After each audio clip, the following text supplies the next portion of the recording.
In the early hours of Saturday, January 3, 2026, United States Special Forces carried out a bold operation in Caracas, capturing Nicolás Maduro, then president of Venezuela.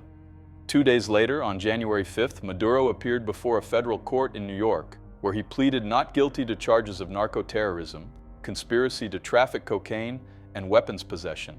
The event, described by international analysts as a political earthquake, sparked expectations that the Chavista regime would collapse like a house of cards. However, Chavismo remains standing, demonstrating a strength that goes beyond a single leader. Why was the head cut off, yet the body remains intact?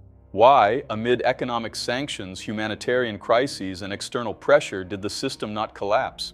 To understand this, we need to dig a little deeper into the history of Chavismo. Founded by Hugo Chavez in the 1990s, the movement is not merely an ideology. It is a complex ecosystem of institutions, alliances, and social controls woven together like a web. Unlike personalist dictatorships such as Saddam Hussein's Iraq or Muammar Gaddafi's Libya, where the removal of the central figure triggered immediate chaos, Chavismo was deliberately designed to survive transitions and crises. It blends elements of patriotic socialism, Bolivarianism, and Latin American integration with deep roots in left-wing populism.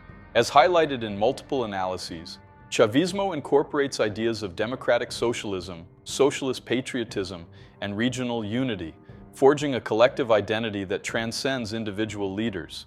Chavismo emerged amid extreme inequality in Venezuela during the 1990s. At the time, the economy depended almost entirely on oil, with PDVSA controlling vast reserves, the largest in the world, estimated at 303 billion barrels. However, that wealth was concentrated in the hands of elites, while most of the population lived in poverty. Hugo Chavez, a lieutenant colonel in the army, capitalized on this widespread frustration with the Punto Fijo Pact.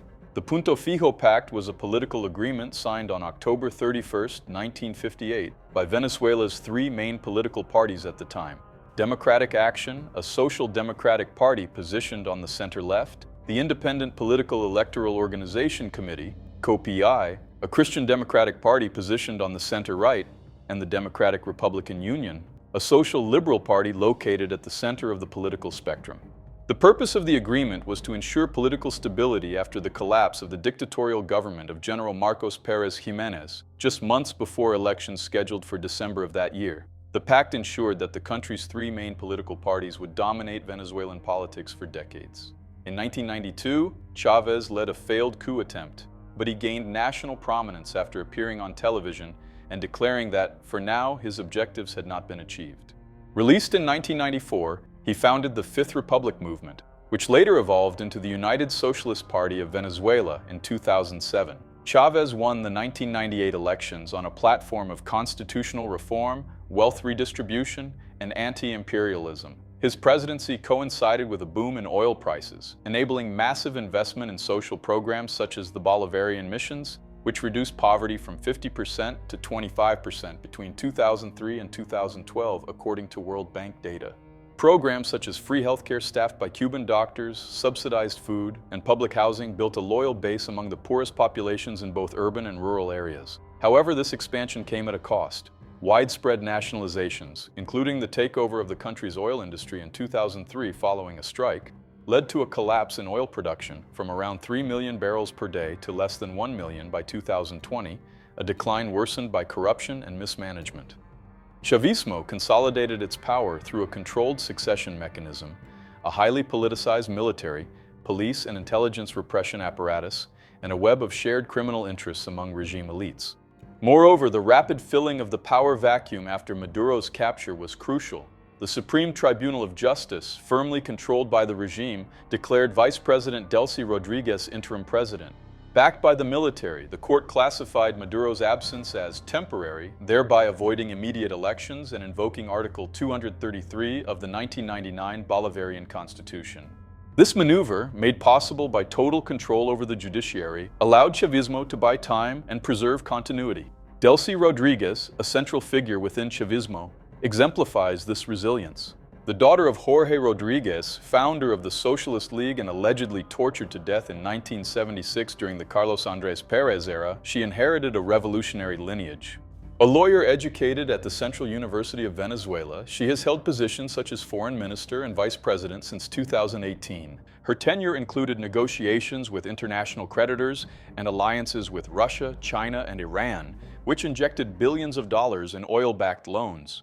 After Maduro's capture, Delcy Rodríguez visited soldiers wounded in U.S. attacks, reaffirmed national sovereignty, and invited Washington to pursue a cooperative agenda, signaling pragmatism without capitulation.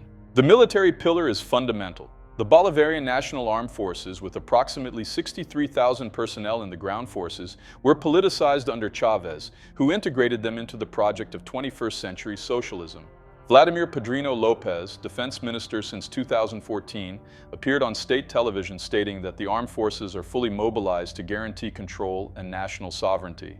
As analyzed by experts, the Venezuelan military has exercised political influence since the transition to democracy in 1958, but Chávez succeeded in fostering ideological loyalty by offering economic incentives, including control over state-owned enterprises.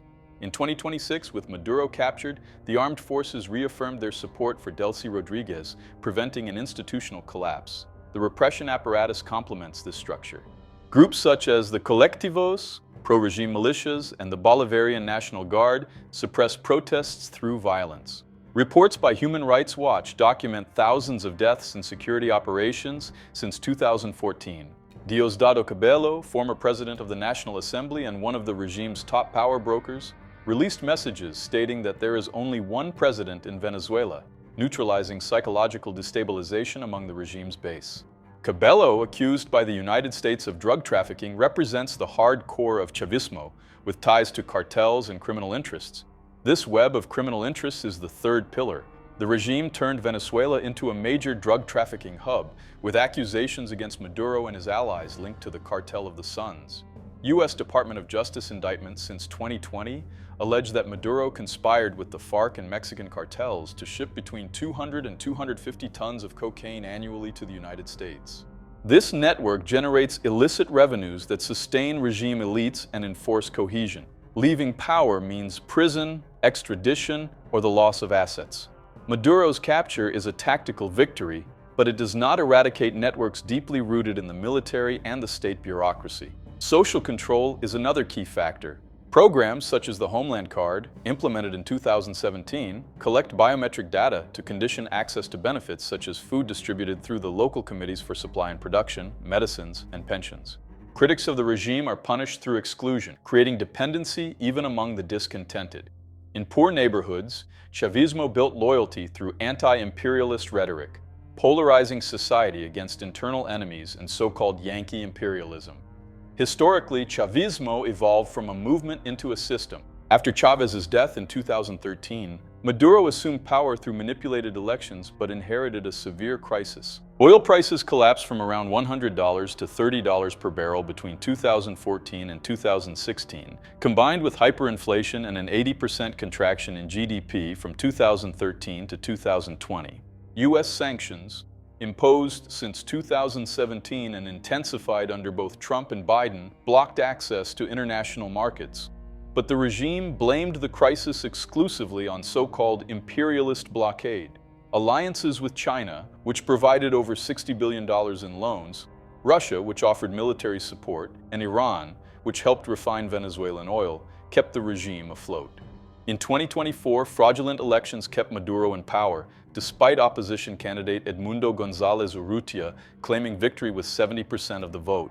Maria Corina Machado, a banned opposition leader, was awarded the Nobel Peace Prize in 2025, but Trump dismissed her as a successor, favoring pragmatism with moderate Chavistas.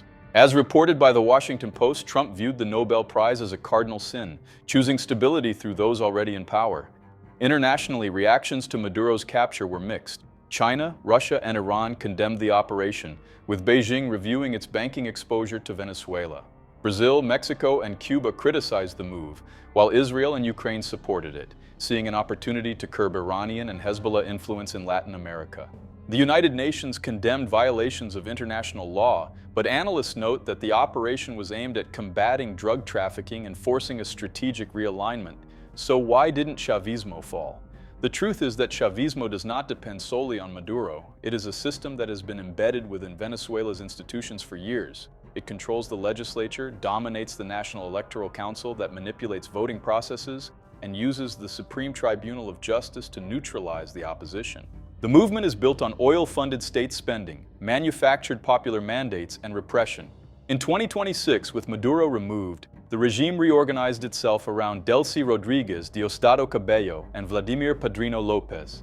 In short, Chavismo survives because it was engineered to endure. Succession control, repression, criminal interests, and social control form a resilient web. Maduro was captured, but the system still breathes, defying those who underestimate it. What remains to be seen is whether internal or external pressures will bring it down from within.